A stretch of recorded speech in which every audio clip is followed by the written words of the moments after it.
In this video, I'm going to show you how to properly apply the cuffs on your client or your patient. So I'm going to pull copper on in here. Okay, so in a previous video, we measured what limb size she had in the upper extremity, and we found that she had 11-inch upper arm, which equated to either a size 1 or a size 2 cuff. I'm going to start off with this cuff size 1, and you'll see that it's just labeled there. And then I've got to determine what direction do I want the stem to face. If I'm self-inflating, like if she was doing this on her own, she would want the stem to face forward so that way she could easily attach the sphygmometer and then be able to inflate. For me, it doesn't really matter because I'm going to be doing the inflating for her. So I can still do it this way. You can either put it through the D-ring and then have her slide her hand up, or I can put it on and then put it through.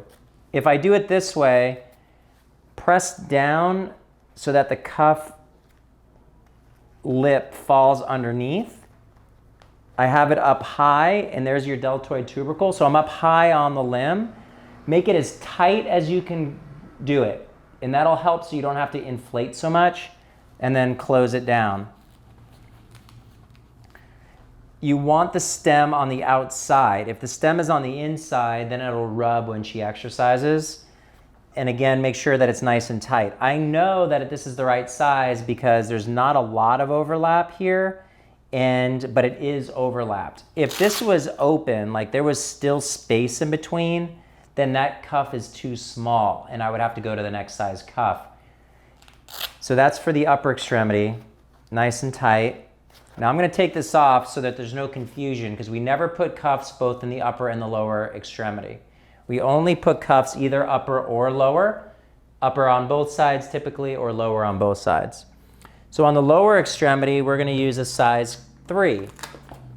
And we're going to make sure that this is okay. So I'm going to, typically with this, instead of her stepping through, I just bring this up as high as I can. And you can see here, now there's that big gap. And so I need to use the next size cuff. So I'm going to use a size cuff 4. I'm going to bring this up. I'm going to bring these little wings out. I didn't demonstrate that on the first one, but I'll do it here. I get that up there as high as I can. And now I just close those down. Tighten it as tight as you can get it. Again, the stem is on the outside of the limb. You don't want that on the inside. It's facing backwards, but that's okay because I'm going to be the one inflating it. If she was self-inflating, I would turn this upside down so that way the stem is facing forward and it would be easier for her to put the sphygmometer on. So that's how to apply cuffs onto the upper and lower extremities.